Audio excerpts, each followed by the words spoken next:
Manchester United went to Anfield after 9 long years without a league win there, and left with a 2-1 that felt like a line in the sand. This was not a fluke or a smash and grab.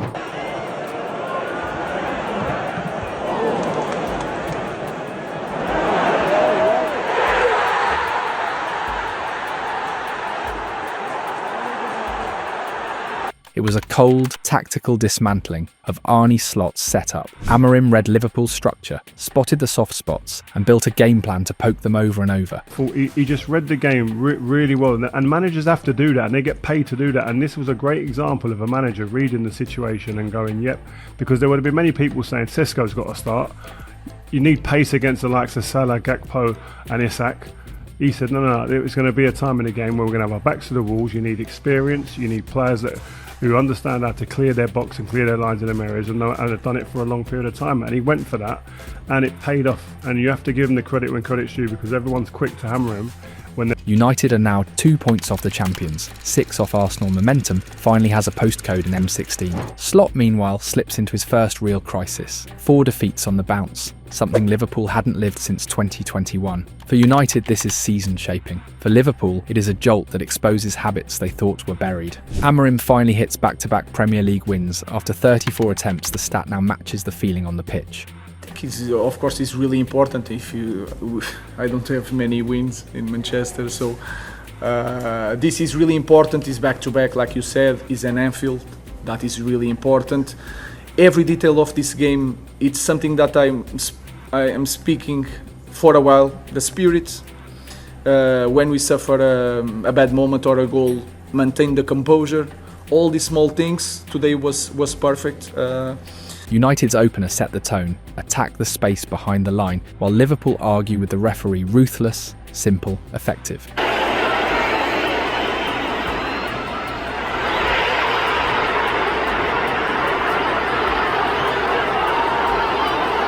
From there, United kept baiting Liverpool's press and passing through the first line with calm, short connections. Amorim's tweak was clever, a fluid front three and a mad from wing-back to create overloads, not just channels. He removed the obvious hit the big number 9 cue early, forced Konate and Van Dijk into decisions they didn't want. Watching us in the process of the goal, literally thinking, why are we trying to send it long to Mbeumo against Van Dijk? He's going to win precisely 0 of those headers. But then after the game, he's come out and he's said that, Konate and Van Dijk, they like that confrontation. I think we've played for the second ball off them. And if that's the case, that is absolute genius. Mount tucked in to build a narrow 4 out of possession. On the ball, he jumped to support counters at pace. It's unbelievable the way he works. I'm moving all the time from position. Bruno set the rhythm delay when needed, accelerate when the Reds were stretched, punish poor rest defence. And Mbeumo's starting positions were central-wide hybrids, dragging full-backs inside and freeing the corridor for Ahmad. United turned Liverpool's box defending into a foot race. Not an aerial duel, that was deliberate, not accidental. Out of possession, they toggled between a 5-3-2 press and a 5-4-1 low block, denying easy half-space entries. The mid-block was compact, distances tight, second balls hunted exactly where Slot's side looked ragged. Transitions were cleaner than we've seen all season. First pass forward, second pass safe. Third pass killer. Set plays mattered too. The late Maguire header wasn't luck, it was timing, traffic and a wicked Bruno delivery. Maguire. Harry Maguire. Listen, man, some people just write their names in folklore. Harry Maguire's. Lammens' interventions underlined the plan. Claim the air, shorten Liverpool's waves.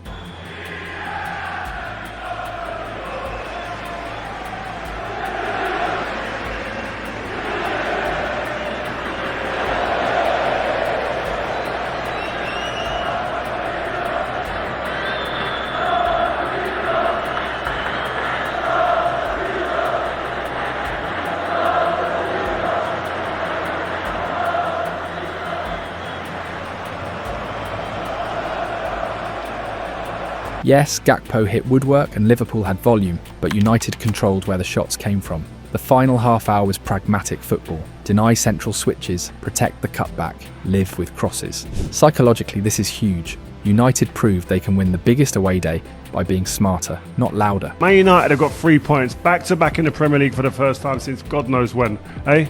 Ruben Amorim does slot tactically. goes to Anfield, grabs 3 points and walks out with the bounce in his... Tactically, it's a warning. Give Amorim a structural edge and he'll lean on it until your shape breaks. How did he do it in detail, and where exactly did Slot's adjustments fall apart? Let's break the match down.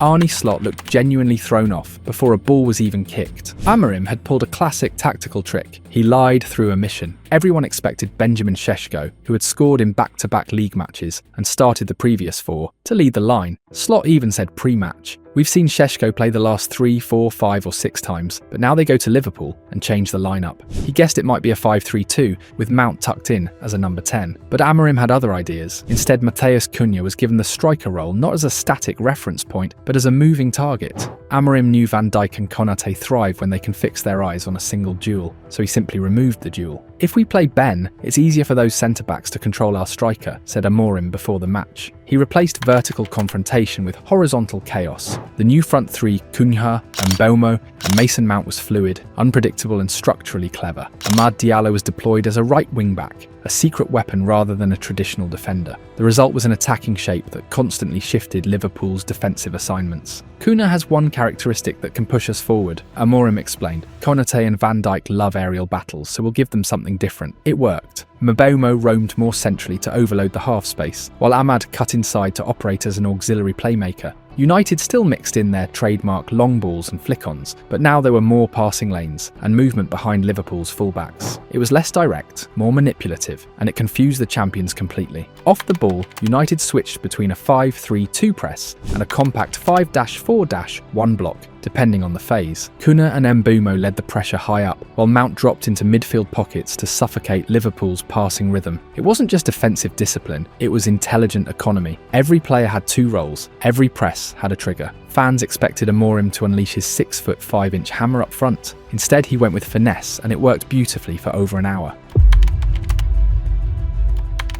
The payoff came instantly. Amorim's bold call to keep Amad Diallo and Bryan Mbeumo together on the right flank, instead of opting for a conservative wing-back, delivered results in just over a minute. Their combination tore through Liverpool's left side, an area already under scrutiny this season. Milos Kerkez, the summer signing from Bournemouth, has been a recurring weak spot, and Amorim knew it. Liverpool. But right now, Kerkez and unfortunately Mo Salah right now, the both of them are passengers. And you cannot win titles with passengers on your team. Kerkez doesn't look comfortable, noted Jamie Carragher early in the broadcast. His insecurity bled into Virgil van Dijk's zone, destabilising the entire defensive chain. As Gary Neville pointed out, normally it's Liverpool's right-hand side that gets punished. But today, it's the left. Kerkez and Van Dijk are struggling. That was Amorim's plan from the start. Exploit hesitation, isolate the weaker fullback, and force the system to tilt. It took 63 seconds to confirm that the homework had been perfect.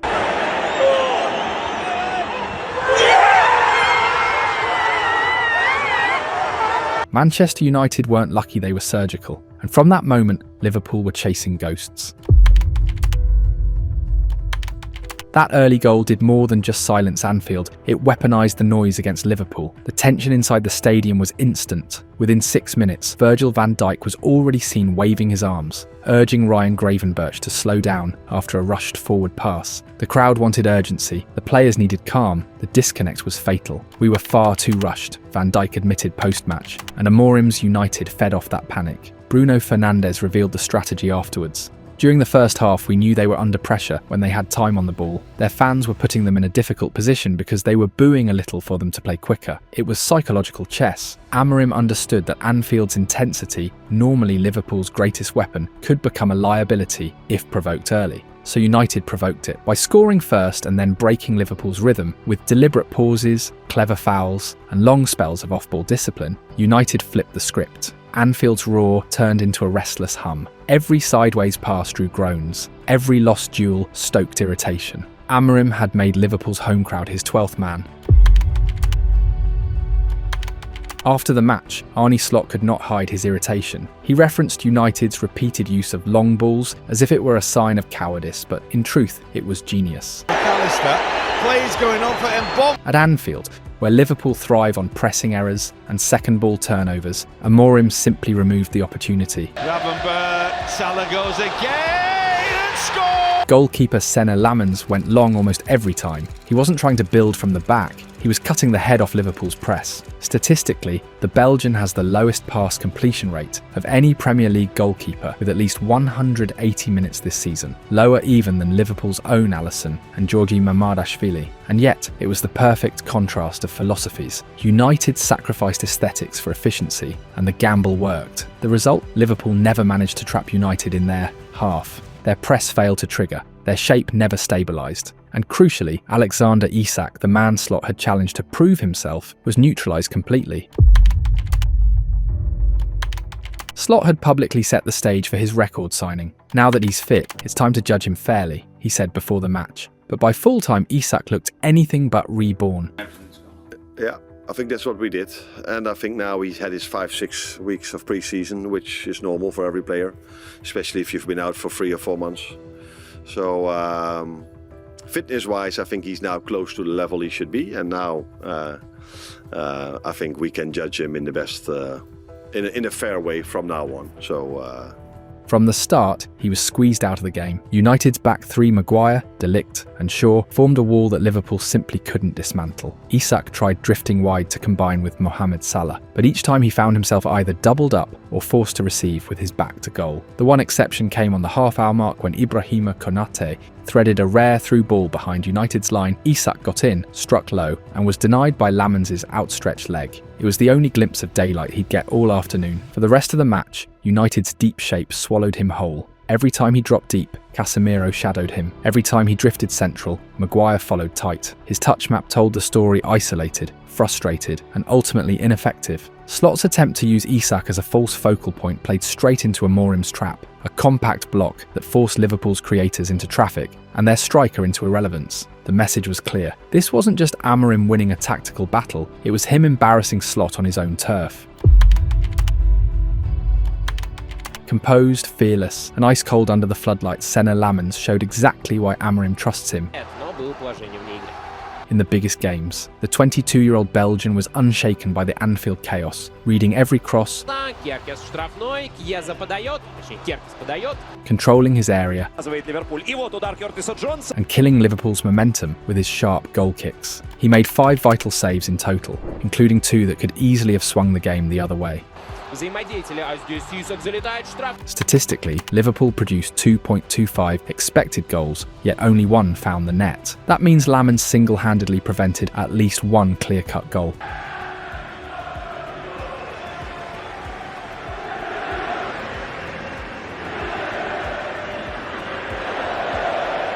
For a goalkeeper in just his second major Premier League appearance, that's staggering. Every reaction save, every confident claim chipped away at Liverpool's rhythm and confidence. Anfield thrives on chaos, but Lammens denied them the chaos they crave. Liverpool's surge after the break was inevitable. Slot threw on his bench strength and turned the match into a siege. The Kop roared, the tempo spiked, and United bent, but never broke. When the equaliser came, Amorim didn't panic. He adjusted. "We managed well when we suffered the goal. That was the key point for our team," said the Portuguese coach afterwards. Instead of retreating mentally, United regrouped. Bruno Fernandes slowed the rhythm with fouls and ball circulation. Casemiro anchored transitions, and Mount tracked every second ball. They absorbed the storm, restored shape, and waited for their next opportunity, a masterclass in emotional control from a team once infamous for collapsing in moments like these. Here is Gross, big chance, it's 2. And when the chance came, it came from something brutally simple, a second phase off a corner. Amorim had insisted on starting Harry Maguire not just for defensive solidity, but for his aerial dominance. It proved prophetic. Harry Maguire, it's really important for us, was really important for us today. He's a great example on that. Everything that he been through, it's a good example for every kid. With the score 1-1, Bruno's whipped delivery met Maguire's perfectly timed run. A clean header, back post, past Alisson's silence. United 2-1. Liverpool have now conceded 5 goals from set pieces this season, and Slot admitted it's becoming a trend. On towards Burn. And it will break, and Asula is there! Defending a set piece at 1-1, it happened at Palace, and again today, he said, frustrated but resigned. That's something we have to do better. For United, it was poetic justice, the same Maguire so often ridiculed, now the man delivering redemption. Bruno Fernandes, Joshua Zirkzee, pulls it back for Harry Maguire! That could have won the game!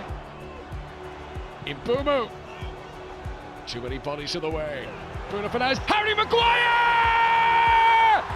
It's another Harry Maguire header!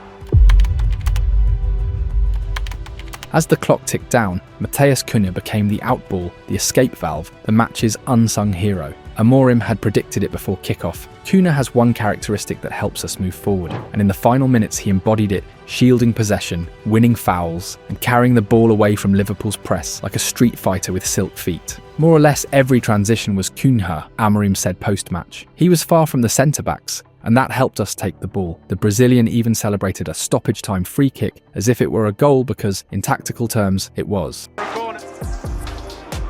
Fighting with Frimpong, manages to keep hold of possession. Well done from Matheus Cunha. Then he turned. Of course, United needed a touch of fortune. For every ball, we lost our composure a little bit in the second half. Cody Gakpo, Liverpool's perennial United tormentor, struck the woodwork 3 times and scored once, becoming only the 6th player in Premier League history to hit the post or bar 3 times in a single match. He could easily have walked away with a hat-trick. Across field, this is Gakpo. His late miss, a free header inside the 6-yard box, summed up Liverpool's day. Inches wide, disbelief all around. Frimpong, he's done well. Oh, As Gary Neville put it succinctly, when you come to Anfield, you need a little bit of luck. And United did, but they also earned every ounce of it through structure, bravery, and Amorim's ruthless precision. After 34 Premier League matches, Ruben Amorim finally broke through one of the most frustrating barriers of his tenure back-to-back league wins. It ends for Ruben Amorim. Feel the relief for the Manchester United boss. For the very first time, his team have won back-to-back in the Premier League. This isn't just a win, this is a big scalp for the Manchester United head coach. And what a slump this has become for Liverpool. A 4th defeat in a row in all competitions for Arne Slot. It's the first time that's happened to Liverpool in over a decade. 4 defeats. It might sound like a small milestone, but inside Carrington, it felt like the start of something much bigger. The numbers are now irrelevant. What matters is the statement. Winning at Anfield for the first time since 2016. Going in there now, and he does attack it, and it hits the bar, and Rooney hits the... Against the reigning champions, after 11 months of doubt and scrutiny, was the kind of victory that shifts narratives. For months, Amorim's reign had been defined by inconsistency. Tactical brilliance one weekend, collapse the next. This time, though, United didn't fluke it, they earned it. For example, Cunha in the middle. If we put Ben, I think it's easier for this kind of centre-backs to control our striker. So we try to do that, but when you win, he's so smart, the coach. Amorim read Liverpool's structure like a scientist dissecting a code. He exploited their pressing triggers, turned their crowd into a weapon against them, and re-engineered his system mid-match with the calm of a chess grandmaster. Yes, fortune smiled on them particularly, with Cody Gakpo's misfiring afternoon, but this wasn't a smash and grab. It was control through chaos. Amorim's compact 5-4-1 absorbed everything Liverpool threw forward in the last half hour, holding firm where previous United sides would have folded. When Gakpo equalised in the 78th minute, lesser teams would have panicked. Amorim's side regrouped, reset, and struck again just 6 minutes later through Harry Maguire's header, the kind of response that defines a new culture. And perhaps the biggest individual win came between the posts. Sene Lammens, signed at the final hour of deadline day, now looks like a transformative piece of business. You know what? That's my keeper, man. That's my GK. Confident, vocal, unflappable, he's provided the composure that Onana and Bayindir couldn't. His presence alone adds what Amorim calls 15% more calmness to every defensive phase. The final whistle sealed more than 3 points. It symbolised the end of instability, at least for now. Manchester United, for the first time in almost a year, have momentum. A simple sentence, but one that means everything. While Amorim celebrates a dawn, Arne Slot faces his first real storm. I think if you play United with so many quality players they have, brought in a few new ones this summer, and if they come to us in a low block, playing so many lone balls, then the last thing you would want is going 1-0 down, because that gives them even more belief. And if you would have told me that we were 1-0 down against a United team that played in the style they did, and you would have told me that we would have created 8, 9, 10 open chances, then I would have said to you that I don't think that is possible. Liverpool's title defence is collapsing at an alarming rate. 4 consecutive defeats in all competitions, a 5-point lead evaporated, and a fall to 4th place, now 4 points adrift of Arsenal. Does that mean that you should have gone into Amorim's dressing room beforehand and said, oh, excuse me, please don't play the low block because we want to try and win this game? What's worse is how it's happening. For the 4th straight match, Liverpool conceded first. For the 4th straight match, they failed to recover. The small margins right now, whereas at times at the start of the season they were going for them, they're now going against them, and it just feels like... This is no longer bad luck, it's structural fatigue. The pressing lacks bite, transitions are messy, and even Anfield feels anxious. Isak remains goalless, and Mohamed Salah looks a shadow of his relentless self. All the best managers in the world are in a slot. You're supposed to be one of them. You have to be bold. Good managers make bold decisions. The next bold decision he has to make, Mohamed Salah on the bench. Chiesa on, Hekadike on, Isak on the bench. Liverpool will win game. Slot's team is stuck between identities too open to defend, too rigid to create. And the symbolism of this defeat hurts even more. Losing to United is always painful, but losing at Anfield to a manager finding his first breath of stability is something else entirely. The question isn't whether this is a crisis, it's how deep it will go. Can Slot steady the ship before the dressing room starts to doubt? Can Liverpool rediscover their vertical, aggressive identity before it's too late? For now, there's no denying it. Amorim's United are rising and Liverpool are spiralling. In football, balance shifts fast, and last night at Anfield, it shifted dramatically.